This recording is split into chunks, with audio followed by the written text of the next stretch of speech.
And we're okay. I'm just gonna turn off my little bubble. Okay, great. So we're gonna make this chili tonight. When I planned to make this, I thought it would be a little cooler. It's kind of summery today. It doesn't really feel like chilly weather, but we're still gonna persevere. We're still gonna make it. But to start, I wanted to make a little corn muffin, kind of savory corn muffin to go with it. So I'm gonna get those mixed up and then we're gonna bake them and have them just kind of going while we make the chili. So just got a big bowl that I'm gonna start with my dry ingredients. I have 1 cup of, this is light spelt flour, and I kind of just use it out of habit. I really like the nutty flavor of it, but all-purpose flour or whole wheat flour, also very good, very flexible recipe. And then I have 1 cup of cornmeal. This is a pretty fine cornmeal. A coarse one would also work though. And then in here, I have some baking powder, baking soda, and some fine sea salt. And I sometimes I like the flavor of cumin in cornbread. So I'm just gonna add a little bit of ground cumin just for fun, because I have it here. Why not, you know? So now that I have that, I'm just gonna give it a little mix. This is the easiest recipe. You just mix the dry, mix the wet, mix them together, and then we bake them. So good. And now for the wet ingredients, I'm gonna mix them in here. So for that, I have some unsweetened almond milk. Any milk you like is good. I don't eat dairy, so it's unsweetened almond milk for me. And then I have, this is just some olive oil. You can use any type of oil that you like. Like if you like just the basic like vegetable oil, sunflower oil, anything is fine. And then I have the same amount of maple syrup. And like with that one, honey is great. You could use the same amount of even granulated cane sugar and it would still work totally fine. This recipe is really flexible. And then the last bit is a teaspoon of apple cider vinegar, which kind of like adds a little tang, but it also helps to activate the baking powder that we used in our dry mix. I don't know where I put my whisk. Oh, here we go. So I'll give that just a little whisk.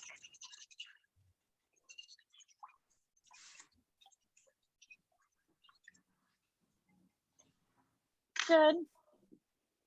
And then I'm just adding the wet to our dry. I hope everyone can kind of see everything. I tried to angle my computer the best way possible. If you're having like trouble with anything, just let me know. Okay, so I'm gonna use a spatula to just fold it all together. I definitely don't want to over mix just because that will kind of give us a tougher texture than we'd like. So once it's just coming together, I will scoop it into my muffin tin. I think you could definitely make this, like traditionally you'll see cornbread in a skillet kind of when people bake it. I think you could use the same recipe in a skillet as well. Just keep an eye on your cooking time and kind of push down on the middle and see if it bounces back and you'll be good.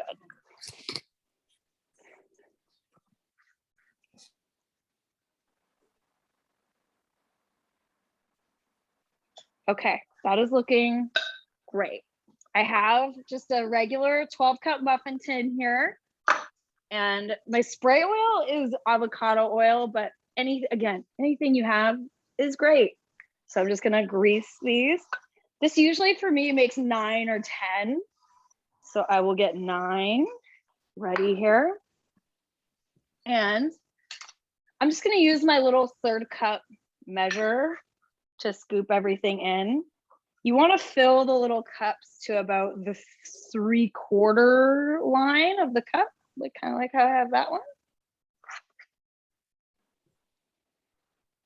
These are, it's also really nice. Like I put a little ground cumin in this, but you could put a little like diced up jalapeno, little chopped up fresh chives if you have those in your garden, or like even You have lots of options. If you eat cheese, you could put grated cheese or something in them. I know that's kind of popular.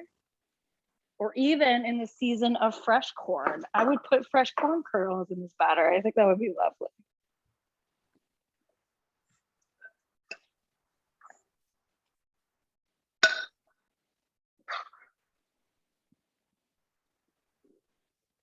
And I'm still scooping.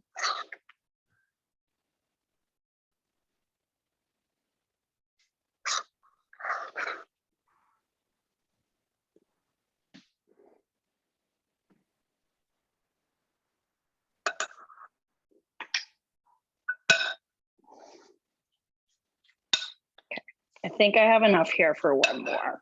So.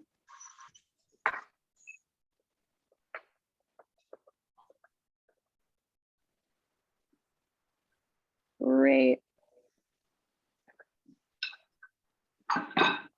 So I'm just gonna put these, I preheated my oven to 350. I'll put them in. I'm gonna set a timer for 20 minutes and they should be done by then.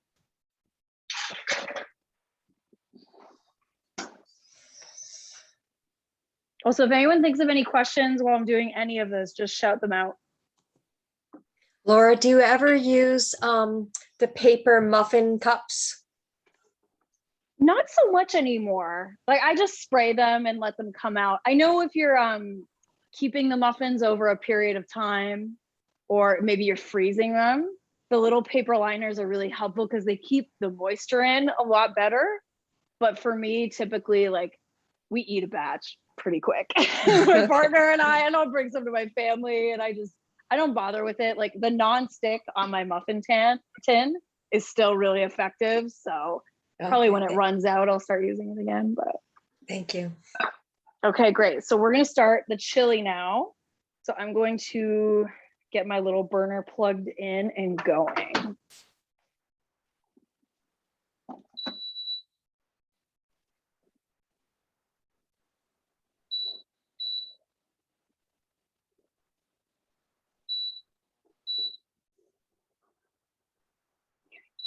I've prepped all of my ingredients ahead of time. I have my squash all cubed up. I got my onions ready. I just have to measure my spices, nothing too major. I have black and pinto beans for this. You could use all black beans, all pinto beans, even like little white kidney beans would be totally fine in this. And then I have poblano peppers in this. Bell peppers are also great. Like sometimes you find a poblano pepper and it just tastes like a green bell pepper. And sometimes you find one and it is hot, like a jalapeno. And I like spicy stuff, so I'll chance it. But just a regular bell pepper is also really good. And we have some chipotles in adobo. The recipe calls for some of the adobo sauce, which kind of preserves, like a chipotle is a smoked jalapeno that's preserved in this kind of tomatoey spice sauce. In the recipe, I call for just the sauce, but again, because I like things kind of spicy, I will probably use a whole chipotle in the chili as well, and I'll just break it up with my spoon once I add it to the pot. So I think we're kind of hot enough here. So I'm just gonna get my oil in here. About a tablespoon. And then this is one medium yellow, just basic cooking onion here.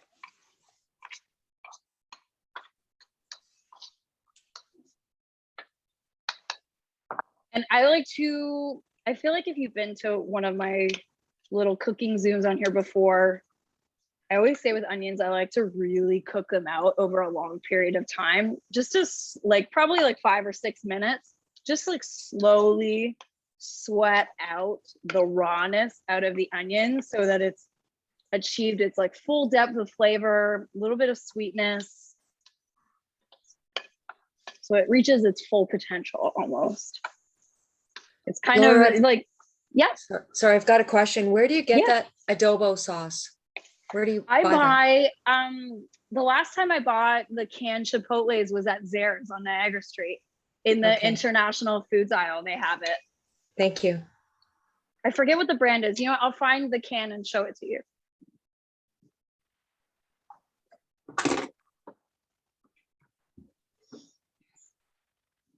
This is what it looks like. La Costeña.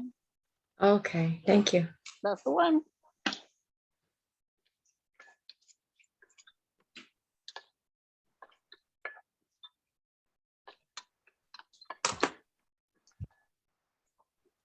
These are cooking. The next step for this is I'm going to add some garlic, ground cumin, some chili powder, and some ground coriander, and also some cocoa powder, which I know sounds a little unusual, but it's an unsweetened cocoa powder. It adds a really nice depth of flavor to this chili. And I find when you mix kind of the smoky, spicy chipotle with the earthy cocoa, it mellows out the spice. It enhances the flavor that's already going on with this too. It just works. I don't know. It seems like a random kind of thing, but it is really lovely in this. And these are looking good. They're getting nice and soft. Still a bit more time though, I think.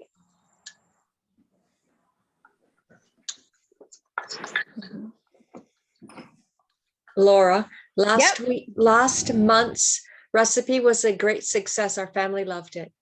I'm so glad the orzo with the broccoli, right? Correct, yes. Oh, wonderful. I'm so glad. That's great. And I'm glad I didn't need to look around for the orzo. Oh, good. Yeah, straight to Zare's, yeah. Good. Yeah, they've been really good lately with some of the more different stuff I find. And yeah, this recipe is available just on my website. If you just Google First Mess Squash Chili, you'll get it. And it's all there for you. Same with the orzo that we made last time. It's just all available there. So still, it's good. I'm just gonna add a little bit of salt and pepper to this. I feel like I say this every time I do this cooking Zoom. I like to season everything just in layers as I go, so that I know that everything I've added in is really well seasoned and the final product will just taste really good.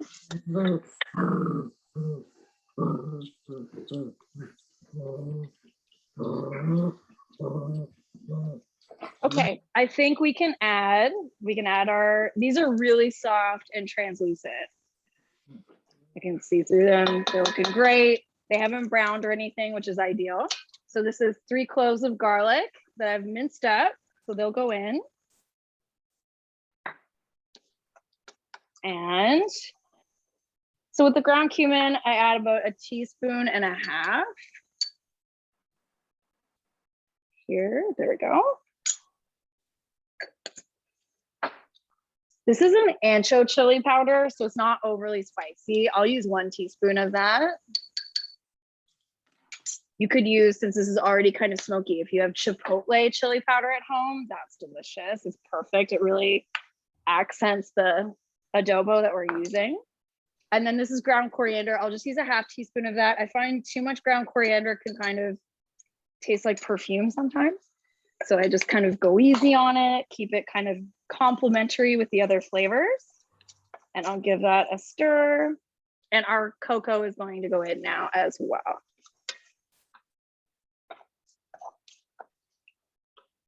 And I just like to stir this up.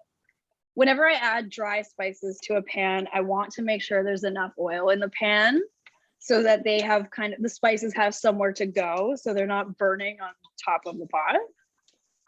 And I just like to get them kind of sizzled in that oil, get them nice and warm so that the dry spices can bloom in flavor. So we get the most out of that ingredient. This is looking good. It smells very good. I'm going to add 1/4 cup of quinoa to our pot. This is just dry quinoa. And as we simmer this chili, it's going to expand. And I don't know if anyone here has ever had quinoa before. It's like it's a nice little grain. It puffs up a little bit and just adds a nice texture and heartiness to this chili, I find. So this is looking good. You will see, I'm gonna move my computer so you can see.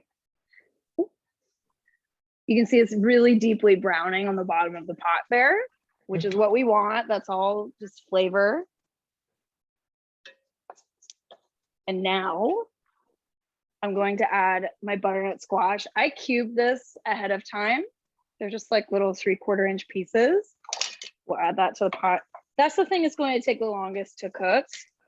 But I find the butternut squash is kind of freshly harvested this time of year. It cooks a little faster because it still has a lot of the water content in it. So we'll just give that a stir around. I'm going to season with salt and pepper again, just a little bit.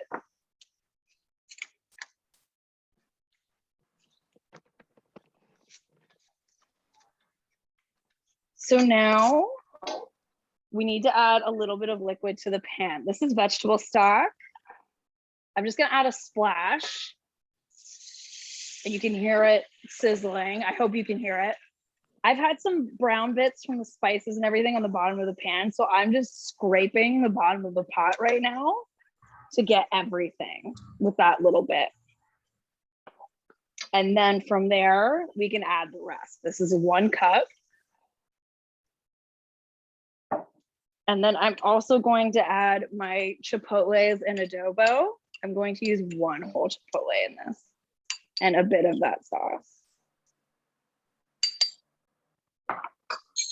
And since it is a whole jalapeno in there, I'm just gonna break it up with my spatula because I don't want someone getting a bowl of chili and then eating a whole one of those jalapenos. That would be not pleasant. So I'm just gonna break it up.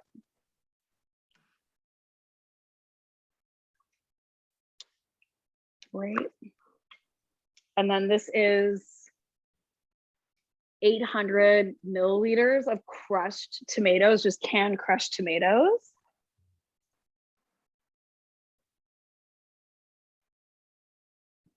Which we'll scrape in.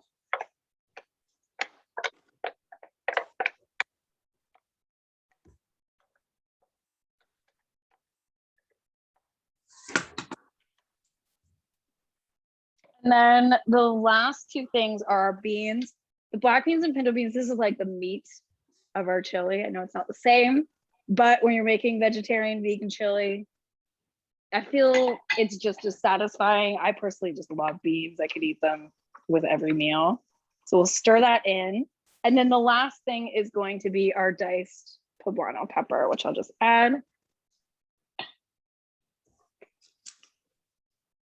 So I'm going to give this a stir, just get everything combined. It looks really good already.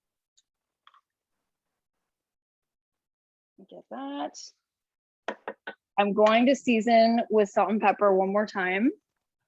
And then when the chili is done, I'll taste it again and see if it needs anything.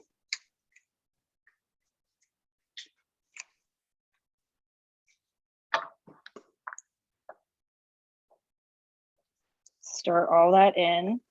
I'll bring the computer over so you can see what it looks like at this point. There it is there. It's a pretty big pot full. And now I'm going to increase the flame on my little burner here, just so I can bring it up to a boil. I'll cover it to get that done faster. Once that starts boiling, I'll bring it down to a simmer. And we'll just cook until the squash cubes are tender. I'll pierce my little knife into one of them and see if it just totally falls apart.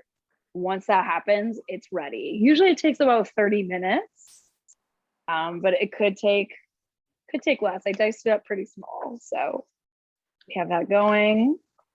Another thing with the butternut squash, I know, if you don't particularly like butternut squash, you could also use diced up sweet potatoes. That's really lovely in this chili. Or even if you get some of those cooking pumpkins that are everywhere now because of Halloween, like I have a couple that I've decorated with, but you could use those as well. Like if you just peel it, get the seeds out, that's also very good in this chili. So I have a little bit of bubbling happening. So I'm gonna lower this. I'm gonna put the lid not totally on top, like kind of just to the side a little bit so more steam can escape. And we're just gonna leave that and that's gonna cook. And probably within another 5 minutes, our corn muffins will be ready. We'll let those cool a bit. I'll split one open, show you what that looks like. In terms of just garnishing this chili, I love to just do a little bit of fresh cilantro on top. And that's about it. Sometimes if I have a ripe avocado, I'll do a couple little dices of like super creamy ripe avocado on top. If I have tortilla chips, I'll have that and dip it a little bit. That's always kind of nice. But it doesn't really need much. It's really flavorful and super satisfying on its own with the quinoa and the beans and everything. But that's about it. So we're kind of just playing the waiting game at this point. If anyone has questions or, just want to chat about whatever, feel free, go ahead. Is the First Mess your only cookbook, Laura, or do you have another one out? I only have the one. I update my website with 2 new recipes every week though, and that's totally for free. You can sign up for email alerts for that and it'll just be sent right to your inbox. But I update the website every week now, and I enjoy that because it's I like seasonal cooking a lot. So I just like think of something and put it up. With the cookbook, it was always like, this will come out in 2 years. Yeah. So it's just, I don't know. I love updating my website and talking with people there. It's so nice. It's so immediate. So do you cook somewhere like at an establishment or? Oh no. I have enough to do with my website. Yes. I just do that. I just cook at home. I'm just a home cook. I always say that. I'm basically a professional home cook, essentially. Yeah. Laura, do you grow your own herbs? I do.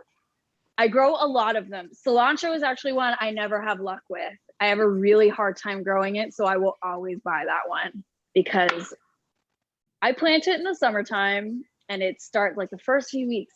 It's beautiful. It's so bushy and it's thriving. And then it goes to seed. And actually the seeds are the same thing as the ground coriander. It's the same spice. So I'll harvest those, cut it, and then it just never comes back. It just dies off. So I never have luck with that, but everything else I will grow. Like thyme, rosemary, chives, basil, parsley, bay leaves. I grow all of that. I love it. Yeah. And it's been so mild. Like all of my herbs are still doing really great. So yeah, we love that. It's nice to just go out there and grab a handful of what you need and you're good.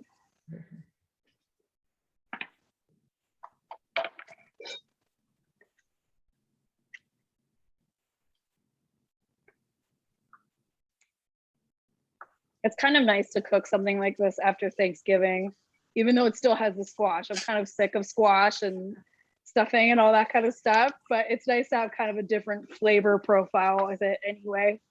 I find probably like around Tuesday is when we get really tired of the leftovers and stuff.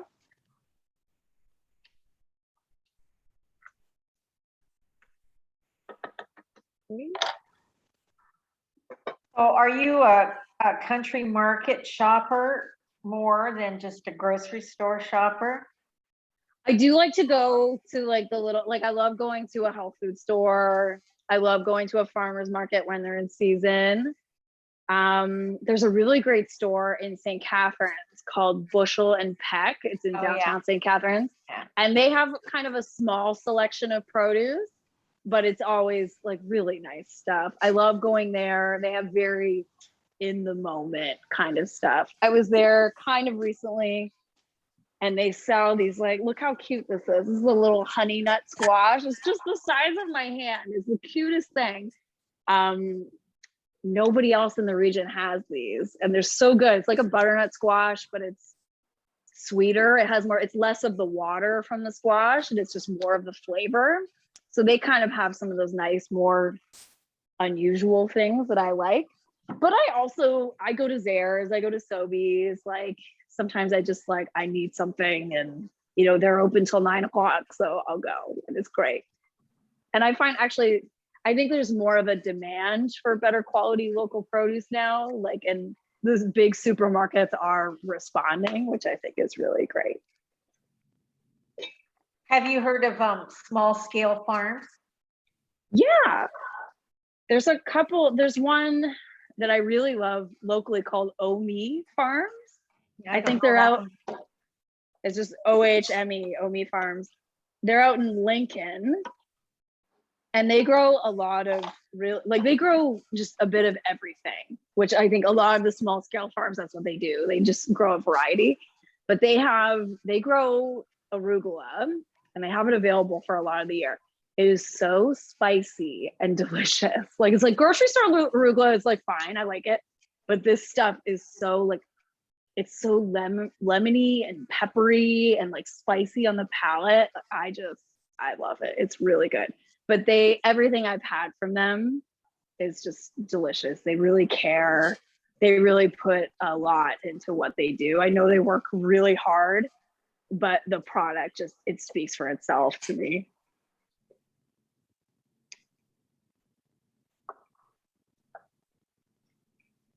Laura, can I ask a question really off topic? Yeah, go ahead. I have a hard time sharpening knives. How often should you be sharpening your knives? You can't cut anything with something that's dull. Right. That's not off topic at all. Oh, my timer went off for the corn muffins. Hold on, I'm just gonna check them and then I'll answer your question. They look good. So here's what they look like. It's really hot. Mm-hmm. They're like a little bit of browning around the edge, so I'd say they're good.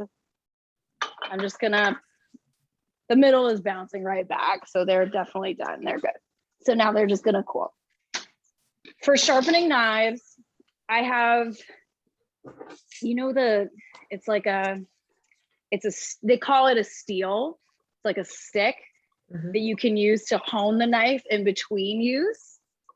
I use that. But if you want to sharpen knives at home, the best thing is a whetstone. And it's just like, I don't know where ours is. I would love to get it out to show to you. But basically it's a big square block. It's a stone. You soak it in water for about 5 minutes. Actually, my partner just got, okay, here's what it looks like. So I bought mine at the Staub's Willing outlet in Niagara-on-the-Lake. So it'll have two sides. This side has more of a grit, and then this side is smooth. So you're gonna soak both sides for about 5 to 10 minutes. And then you towel it off.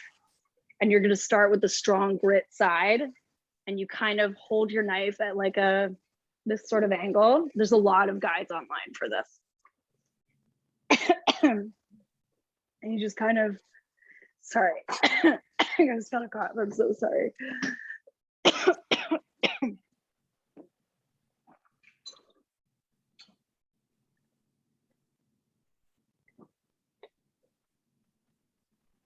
So the motion, there's a lot of really great videos online on how to do this. That's how I learned how to do it.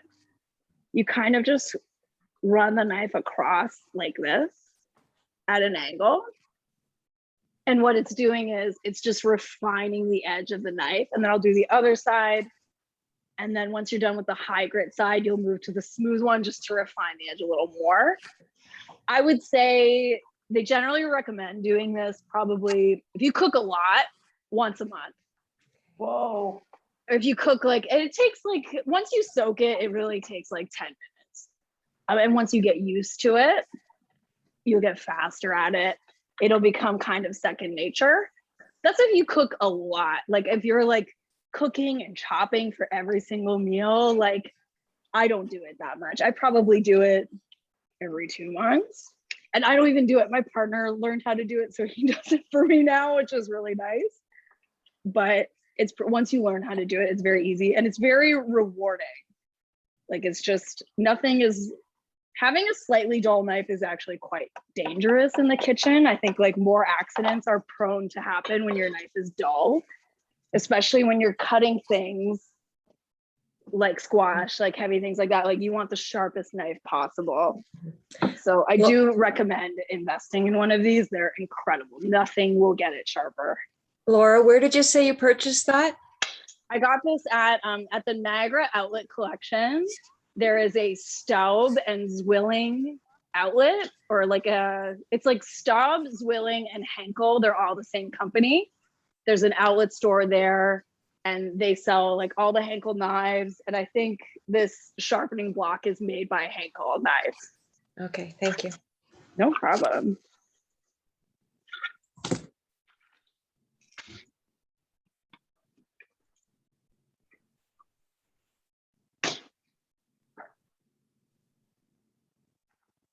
I'm gonna pull the corn muffins out onto a cooling rack so we can have them ready a little faster. I wish you could all come over and eat these. I don't know what I'm gonna do with 10 corn muffins. I'm Be right there. I'm probably gonna have to freeze them or something, which is totally fine.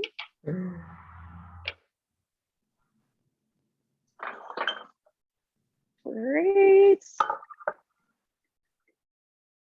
And they're releasing just totally fine. My gosh.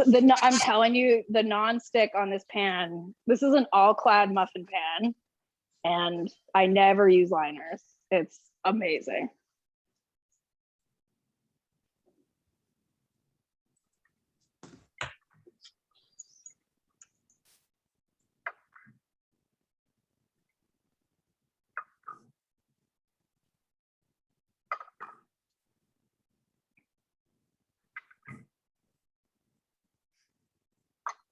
Great. Okay, that's all of our corn muffins. Great.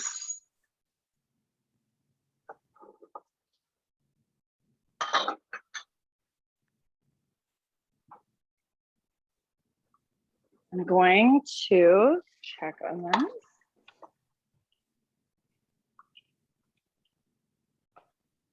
I'm just gonna lower the flame a little bit because I'm feeling a little bit of sticking on the bottom of the pot.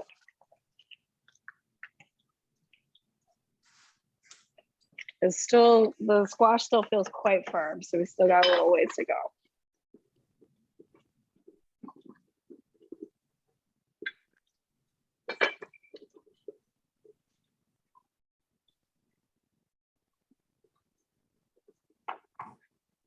Well, I guess I can turn a question to all of you. Since it's kind of fall and it's cooking season, what kind of stuff do you all like to make once it gets a little bit cooler? Don't be shy. Definitely stews and chili. Yeah. Oh yeah. It's Soups, lots of soup. Lots of soup. It's so nice because it just like make a pot. You can have that for lunch all week. It's so like that's my favorite thing to do. I love that. I don't even have to think about it throughout the week.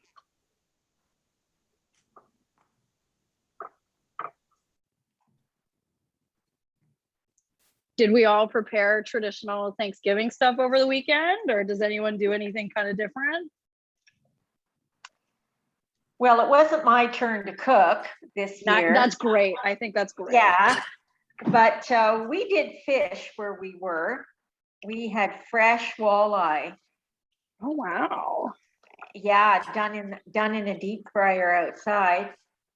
That was so good that my brother-in-law loves to fish for sport.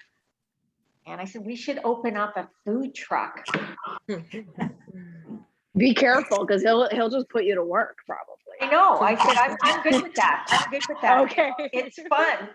And it was just incredibly sweet, almost, the fish. So yeah, That's no wonderful. turkey. No turkey I like for us. I love that when people do non-traditional things. Like my parents, they barbecue on Thanksgiving. Like it's just, I like that. It's kind of nice. Mm-hmm. Yeah. My kids are vegan, so we had stuffed acorn squash, and it's got rice in it, wild rice and brown rice mixed, and walnuts and cranberries, and so that was good. And of course, fresh beets. They love beets, and squash soup on the weekend, and yeah, lots of That all vegetables. sounds so delicious. I love a good stuffed acorn squash. It's so nice.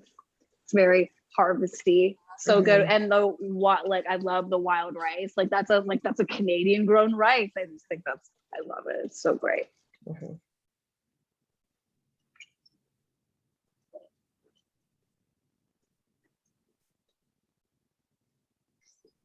I'm just looking at one of the corn muffins.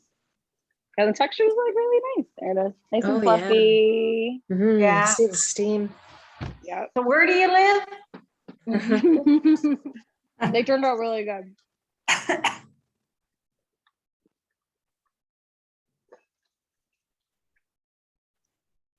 Yeah, I haven't made chili yet this year. Still like too I said- warm out. Still too warm out for chili for me. I know. I really thought it would be cooler by now. My partner and I, we took our dogs for a walk this afternoon, and it was so hot. It was so sunny. And I said to him, I was like, I don't want to make chili tonight. But it was totally fine. It's like, this is a very freezer friendly chili. Yeah. So I will probably have my little bowl tonight, and I'll probably freeze the rest and try and cool down a bit, because it's just so hot. It's just so strange this year. Yeah. So is that quinoa starting to puff up in there? Like a little bit. Like some of it, the little tails are kind of jutting out. Just starting to. But the squash is still quite firm. So we're in it for the long haul, you know? Looks good though. It's really bubbling and super active. It's lovely. Smells like nice and smoky. One thing, if you really like the smoky flavor, like the Chipotles will add that for sure. And some of the other ingredients we use, like even cumin, I find to a degree is kind of smoky. But if you really like that flavor, I buy liquid smoke. It's totally vegan product.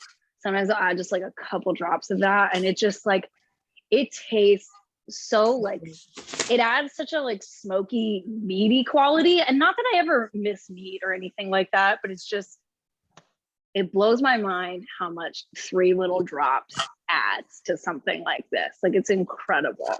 So it's kind of nice if you really like that flavor. I know some people don't love smoky flavors, but I quite like them. So Laura, what else would you add that liquid smoke to?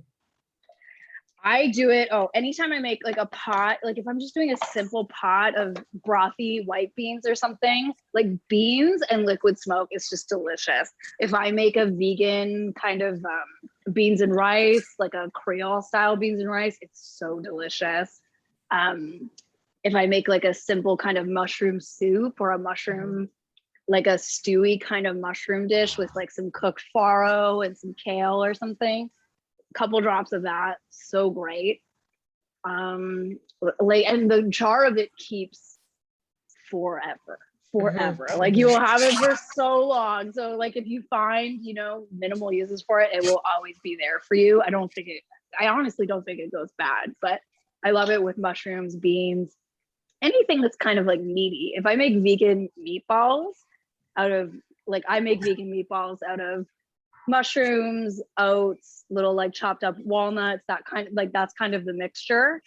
I'll add just a couple little drops of the liquid smoke to I guess you would call it like a batter, the mixture, and it's delicious. It won't taste overly smoky, but it just adds that little something extra. People have it and they're like, what is this? It's lovely. That's the problem. I have it in the fridge, but we hardly ever use it. I know. So like sometimes with the vegan food, there's so many little, like all the little condiments and things and spices can really add up. I really try to be mindful of that when I make recipes and just like suggest other uses for specialty ingredients, because like I have it in my pantry too. I have ingredients that kind of use it once, it languishes a bit. So I know I do try to be mindful of it. One thing we had on the weekend, the first time, was a pumpkin smoothie. It was delicious. Oh, what else did you put in it? It tasted like pumpkin pie. That sounds wonderful. Oh, the kids made it for me and I asked what was in it. So there was about 3 heaping tablespoons of the pumpkin, like the pumpkin pie filling, right? Okay. And vanilla. And we made pumpkin spice Oh, pumpkin neat. pie spice. We made looked up a recipe and made the spice for that. And then the rest was filled with, this time it was oat milk. Yeah, it was really good, tasty. Yummy. That sounds lovely. I have a pumpkin smoothie recipe on my site with the pumpkin puree, the spices. Think I use fresh ginger in it, which is kind of nice, but ground ginger is also really good. And a little bit of vegan coconut-based yogurt just for that kind of like tangy quality. It's really good. Good. But I love that. I find whenever I make anything pumpkin this time of year, I never use the whole can. I just have it sitting in the fridge and I'm just adding it to a bunch of different things. But it's nice to have little recipes like that where you can use it up a bit. I freeze it in little tiny portions. Oh, neat. Okay. Yeah, and our cat loves it, pure pumpkin like that. Oh, yeah. I read that it was, I have 2 dogs. I read that it's like really good for dogs too. You could probably make like a really easy dog treat recipe out of that, I think. I should try that.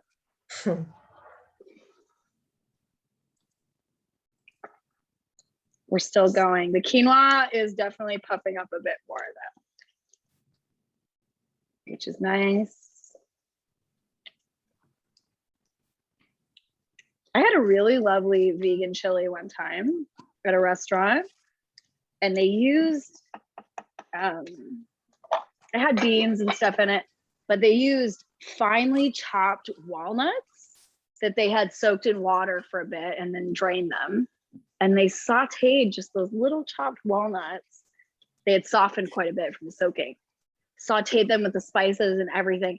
It almost took on that texture of like ground meat. I was really blown away by it. I was like, walnuts and chili, really? Like, that's so interesting. It's quite good.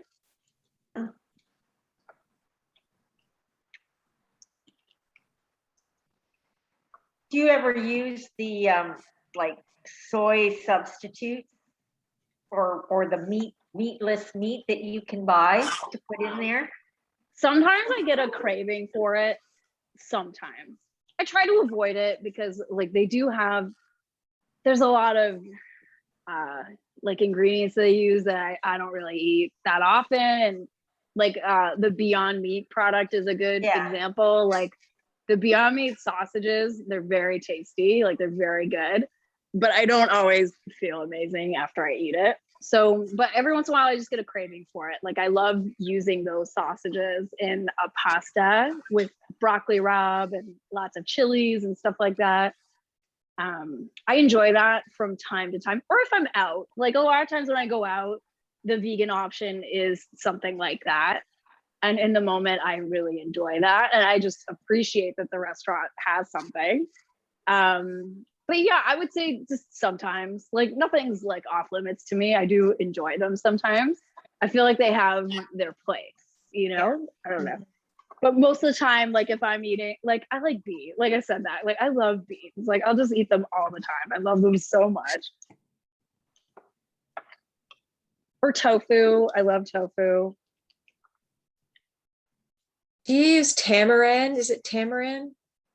Do you use that very often? What do you use that for? Not really. It's very like, I'll use it if I make like a vegan pad thai or something, I would use that. Okay. But I don't really cook enough stuff that I would, because you can buy the pulp and just rehydrate it or something like that.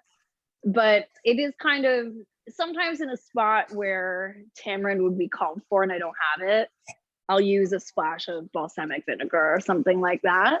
But it's not something I use a lot. I don't know. Yeah, like the vegan pad thai is really the only thing I can think of.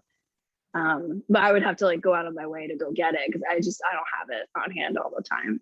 It is a really nice flavor though, like very unusual. I have a nice square of it that I got in St. Catharines, and I'm not remembering what the store is called. It's also a restaurant near the fire station. Is it downtown? Downtown, yeah. Yeah, I know where you're talking. Yeah, it's so a I have great a nice store. square of it, but I don't know what to do with it. Oh, okay. Yeah, like that's really the only thing I can personally think of that I use it for. And it is very important in a dish like that. It provides that like super tangy but slightly sweet kind of flavor. But other than that, I don't really cook with tamarind a lot. I should try to maybe. Yeah. I could give you mine. Okay. What about jackfruit? I really like jackfruit.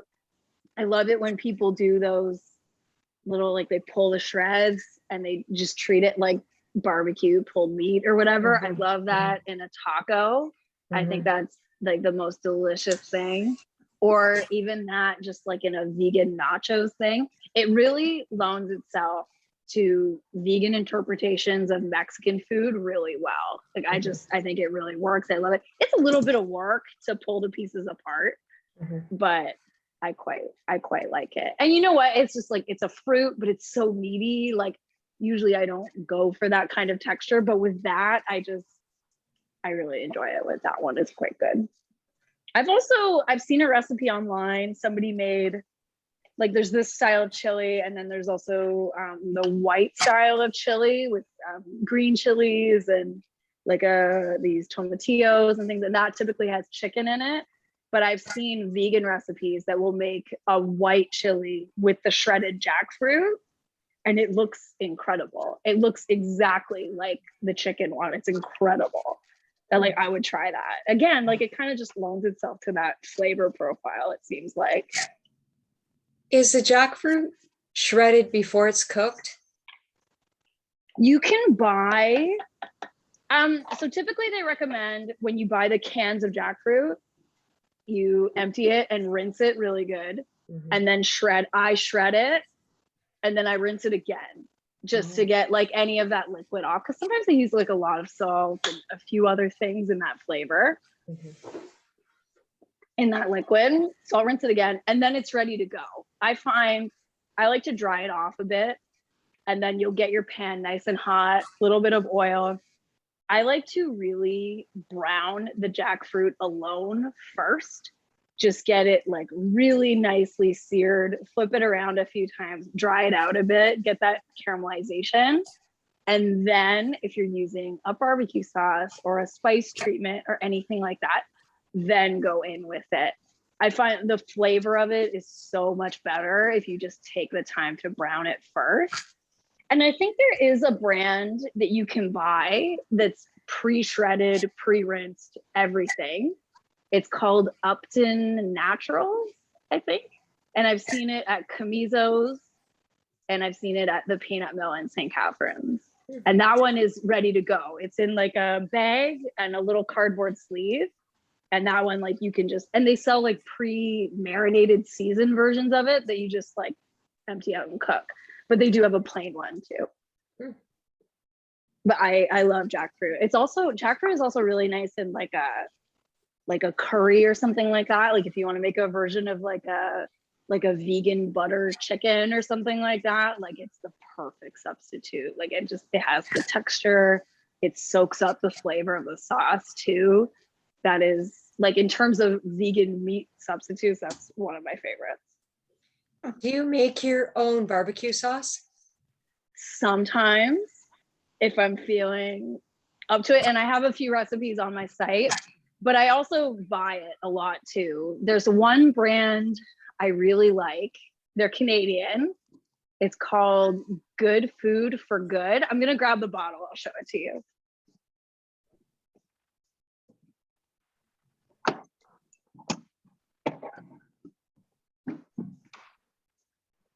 This is the brand I usually buy.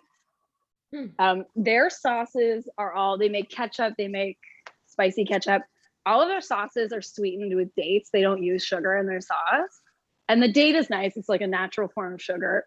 But it's also, the date is so caramel-y tasting and like deep and nice. It's so good in this. This is such a well-spiced barbecue sauce. Like, I just love it. They sell this at Peanut Mill as well. And I think they have like a spicy version, and they have a few versions of this. But I just buy this one because I love it so much. The company's Canadian. The founder is really sweet. They donate a lot of meals to communities in need. It's something like, for every sale they donate a very good portion of their sales to communities in need for like just accessible food pantries and stuff like that. So like, Their product is good, and they're also a really great company too. You can't get that in Welland though. I think I've actually seen it. You know where they would have it if they had it anywhere is probably Sobeys, their health food section. I find the Okay. Sobeys health food section is quite robust, especially the one, this isn't in Welland, but the Sobeys in Font Hill is quite good. Mhm. So Okay, that thank one, you. I recommend it.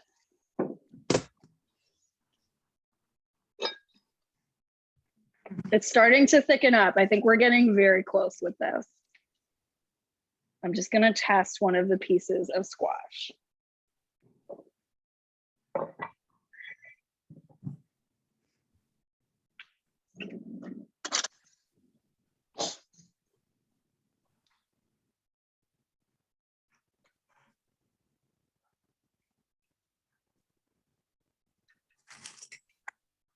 I can cut through it, but I think it needs a little bit more time.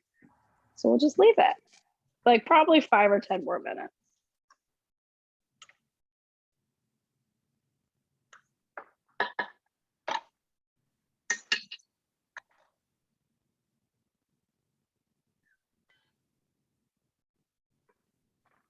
Great. I don't know what we're gonna make for our next one in November. Hopefully it'll actually be cool by then. I want to make a cold weather recipe and actually be Yeah. cool. Maybe a curry. Maybe a curry would be nice. Yeah, Or, I have a or pad thai. or pad Oh thai. yeah, pad thai. Yes, yes. I don't have a recipe for that anywhere, but I feel like we could make something. We could get something going. I have a really nice Thai basil noodles recipe on my site that I quite like. It's very good. That's like a 20-minute recipe. It's so quick. I just tasted that piece of squash and I think this just needs a little bit more salt.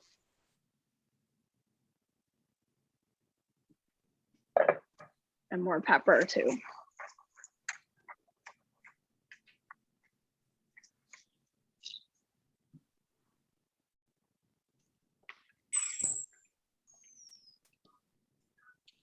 So while this is finishing up, I'm just gonna chop up a little bit of cilantro to put on top. Okay, we're done here.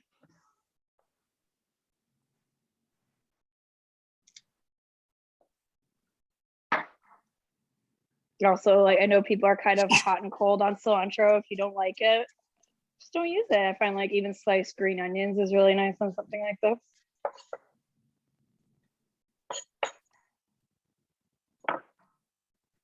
Okay, I'm just gonna get a bowl that I can put some of the chili in to show you. I'll be right back.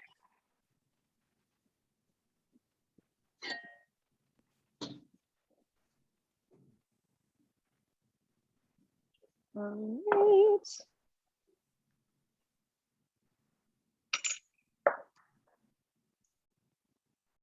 We're kind of wrapping up just until, I think we have until 7:30 with this, but I think we're gonna get right in time with it.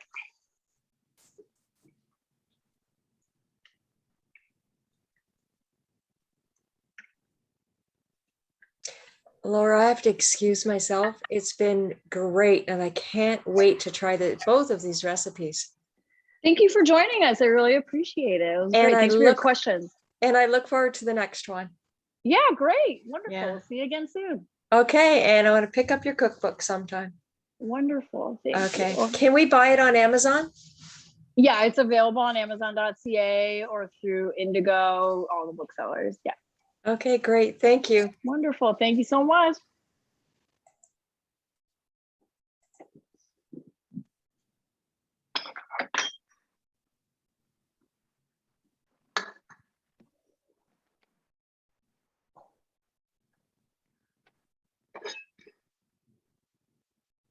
Okay. Glasses are fogging up. Okay, most of these are tender enough that I think I can show you a bowl. So we'll do that.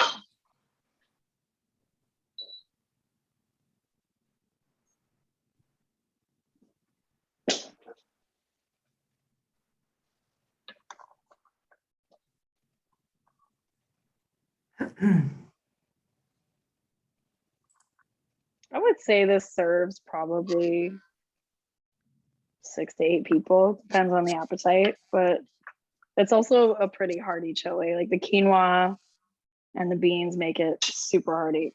So that's that. And I'm just gonna put my little bit of cilantro on top. If you have, sometimes I'll make kind of like a vegan sour cream sauce. I'll blend raw cashews with some water, a little bit of like lemon juice or apple cider vinegar to make it sour. I'll put a dollop of that on top. I was not that prepared this time, but I do have a little corn muffin. So I'm just gonna break that. Kind of put it to the side there. And that's our chili. Lovely. Beautiful. Yeah, it looks good. Does So look great. Pretty simple once you do all the chopping. I feel like that's all cooking though. Once the chopping's done, it's pretty easy. But yeah, and super freezer friendly, nice for like hopefully the cool weather we have coming up. We'll see. I don't know. But yeah, if nobody has any other like questions or anything, I'm gonna eat this and sign off for the evening. Yeah, very good. Thank you, Laura. Thank you, Thanks Laura. so much. Yeah, thanks for joining us, everybody. Yeah, I really appreciate it. Quiet. Wonderful. So we'll see you next time on November, I think it's November 16th. Okay, great. And I'll figure out what we're making. Maybe we'll do pad thai. Maybe we'll do something like that. That would be really fun. Yeah, okay. Okay. Thanks, good night. everyone. Bye. Bye.